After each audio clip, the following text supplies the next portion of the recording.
ayan, sobrang medyo broken hearted kayo dahil sa toxicities mga kapiksi. So medyo malakas-lakas yung negative energy sa inyo Taurus pagdating sa relationship.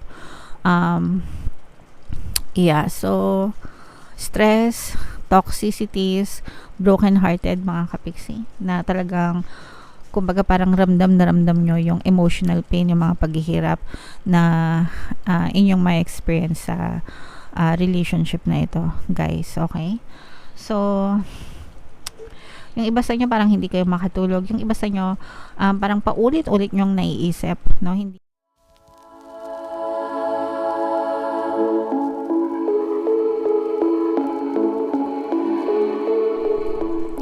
Hello guys, hello Taurus, welcome back to Pinoy Pixie Tarot. Ang pamagat ng ating episode for tonight is New Moon Kapalaran, para ngayong October to November para sa Taurus, Sun, Moon, Rising Sign, and Venus. Shuffle ko yung cards guys, hanapin ko yung energy ng Moon at saka yung energy ng Taurus. So ito yung energy ng Moon mga kapiksi. Ngayon naman hanapin natin yung energy ng Taurus. Eto, so Taurus guys, kayo ay na-represent ng Queen of Pens sa ating spread. Combination guys ng positive and negative energy. General reading lang, pwede mag-resonate, pwedeng hindi. Yung new moon guys ngayong October ay sa October 14. Tapos yung next na new moon naman ay sa November 13 mga kapiksi. So ang reading na to ay para sa period na yan guys. Combination ng positive and negative energy guys. Meron tayong presence ng water sign, Cancer, Pisces, Scorpio. Combination to ng positive and negative energy. Angel number 777 guys, i-check nyo yung ibig sabihin yan, baka may additional na mensahe sa inyo ang inyong mga anghel gabay. Unahin natin yung negative energies mga kapiksi. Nakikita natin na maaari kayong magkaroon ng konting gulo. Hindi konti, no? Actually medyo malalang gulo ito mga kapiksi, kasi for some of you pwedeng sa relationship ito with your partner or a specific person, mga kapiksi, strong water sign energy. For some of you, maaaring nag-aaway kayo nitong person na to because of cheating, betrayal, lying, ganyan, pagsisinungaling, pagiging dishonest, mga kapiksi. So pwedeng mahuli mo yung iyong person na niloloko ka or nag-cheat sa'yo, kapiksi, and this may cause the relationship to fall apart. Ibig sabihin baka masira yung inyong relationship because of this energy mga kapiksi. So hindi malayo na yung iba sa inyo pwedeng magkahiwalay kayo, pwedeng magkaroon kayo ng gap, no, emotional or physical gap. Yung iba sa inyo guys LDR, no, nararamdaman natin yung long distance na relationship dito. So, yun yung nakikita natin sa negative. So, if in case na nagkakaroon kayo ng mga problema sa relasyon, hindi natin alam kung ano yung cause ng pagsisinungaling niya, mga kapiksi. Pero whatever that may be, pag-usapan nyo ng maayos if in case na gusto nyo pang ma-resolve yung inyong mga issues mga kapiksi. May mga relationship subliminals din tayo guys na pwedeng makatulong sa inyo, pampabalisa, pampamis, pampaloyal, no? Lalo na kung feeling mo yung person mo is alam mo na may mga side hustle sa relationship nyo. So makakatulong sa inyo yung mga relationship subliminals natin in case na gusto nyo pang maayos yung relationship nyo, guys. Pero yun yung nararamdaman natin na medyo magkakagulo kayo ng konti nitong person mo dahil sa panloloko, pagsisinungaling niya sa iyo. Alright? On the good side, mga I have to add, no, yung person mo parang medyo tawag dito, wala sa katwiran. Mahilig siyang mga twiran pero wala siya sa katwiran. Nagets nyo ba? Medyo isip bata or medyo immature itong person na to. Yung iba sa inyo pwedeng literal na medyo mas bata siya sa inyo, pero yung iba, yung personality niya ganun, parang isip bata, hindi masyadong seryoso, easy go lucky, ganyan. Mahilig mga twiran pero wala sa katwiran. So may mga ganong klaseng ganap sa inyong relationship.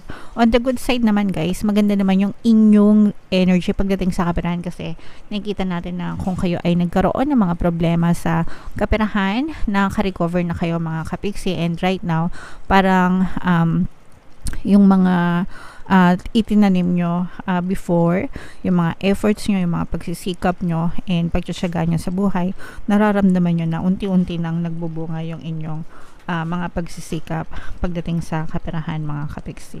Alright? Okay. So, ito pa rin yung mga nagpapastress sa inyo, guys. Ayan, very toxic yung inyong relationship, again, strong water sign energy. Earth sign, Capricorn, Taurus, Virgo, meron din. Ayan, sobrang medyo broken-hearted kayo dahil sa toxicities, mga kapiksi. So, medyo malakas-lakas yung negative energy sa inyo, Taurus, pagdating sa relationship. Yeah, so, stress, toxicities, broken-hearted, mga kapiksi, na talagang kumbaga parang ramdam na ramdam nyo yung emotional pain, yung mga paghihirap na inyong may experience sa relationship na ito, guys. Okay? So, yung iba sa inyo parang hindi kayo makatulog, yung iba sa inyo parang paulit-ulit nyong naiisip, no? Hindi mawaglit sa isip nyo yung panluloko na ginawa sa inyo ng person nyo, kaya medyo matindi pa yung emotional pain. Medyo sariwa pa ito, mga kapiksi. Meron tayong Ho'oponopono plus self-love subliminal. Pwede nyo pakinggan combo, guys, para mapabilis yung inyong emotional healing. Tuluyan kayong makarecover sa mga pinagdadaanan nyo. Kung gusto nyo makonsensya yung person nyo, kasi yung right now, no, parang hindi siya nakukonsensya, medyo siya pa yung nagmamalaki dun sa kanyang ginagawa towards you. Pwede nyo pakinggan, guys, yung pampakonsensya, subliminal, tsaka yung pampabalisa. Pag kinombo nyo yun, i-combo nyo yun para talagang hindi siya makatulog and may isip niya na humingi ng tawad sa inyo, mga kapiksi. Alright? So, comment down below, guys, if naka-resonate kayo, Taurus. Medyo negative, pero ganun talaga. May mga pagkakataon na makaka-experience talaga kayo niyan kapag kaya yung inyong focus, mga kapiksi. Alright, so tingnan natin, Taurus, kung ano yung additional na mensahe sa inyo gamit itong deck na to. Habang sinashuffle ko to, guys, panoorin nyo muna tong video natin regarding sa ating paano mag-manifest ng abundance video course. Kapiksi, sawa ka na ba sa mga struggles at hirap sa buhay mo? Masipag ka ba at masikap sa buhay ngunit hindi ka pa rin umaasenso? Ilang beses ka na bang nag-attempt magnegosyo at mag-invest pero palagi ka pa rin nalulugi? Sa pagkakataon na ito ay maaaring may subconscious beliefs ka na nagiging balakid sa iyong pag-unlad at pagyaman. Introducing, paano mag-manifest ng abundance video course. Dito ay matututunan mong ma-overcome ang mga balakid mo para tuluyan ka ng umunlad, umasenso, sumagana, maging matagumpay, successful at maswerte sa iyong kabuhayan, pera, trabaho, negosyo, salapi at kaperahan ng bonggang-bongga. Dali, mag-send na ng email sa pinoypixitaro@gmail.com at simulan na ang iyong pagyaman ngayon. Alright, so gusto mong yumaman, kapiksi, kung gusto mong yumaman, mag-avail ka na ng course na yan. Sobrang ganda talaga niyan. And good news, no, magbibigay ako ng 10% discount, guys, sa lahat na mag-avail ng course buong buwan ng October until October 31. So, guys, mag-avail na kayo habang mainit-init pa. Alright? And meron din tayong email coaching, manifest your desires using the law of attraction. If meron kayong mga specific na gusto nyong i-manifest, pwedeng love and relationship, pwedeng money or career, mga kapiksi, pwede kayong magpabook ng email coaching session with me, guys. Mag-send lang kayo ng email sa pinoypixitaro@gmail.com. So, ito yung additional na mensahe sa inyo, guys. Nothing will come of this situation void of course moon, mga kapiksi. So, ibig sabihin nito, guys, wala nang pupuntahan, no? Parang dead end na yung inyong sitwasyon, especially yung nakikita natin dito sa inyong relationship right now kasi medyo negative siya. If mananatili or mag-stay kayo sa ganitong klaseng assumption, sa ganitong klaseng emosyon, hindi ito mariresolve, mga kapiksi. So, kailangan dito magkaroon ng acceptance, unang-una, forgiveness. Yeah. Yun talaga yung first step, no? Kailangan yung tanggapin na nangyari na yan, tapos na yan. And kung paulit-ulit nyong isusumbat, paulit-ulit nyong pag-uusapan without, having the intention na ma-resolve yung problema. Kumbaga, mag-uusap lang kayo para magsumbatan, hindi naman para ayusin yung problema. Hindi talaga ma-resolve yan, mga kapiksi. Alright? So, yeah, acceptance, forgiveness, mga kapiksi. Yung iba sa inyo guys, kasi feeling ko yung person nyo, hindi siya aamin. Hindi siya aamin at saka ayaw niyang umamin. So, medyo matigas yung person nyo. I trust in my highest good, mga kapiksi. So, sa Diyos nyo na lang, mga kapiksi, sa taas nyo na lang itong inyong nararanasan, mag-pray, magdasal, humingi ng tulong, ng gabay para malampasan nyo ito ng maayos.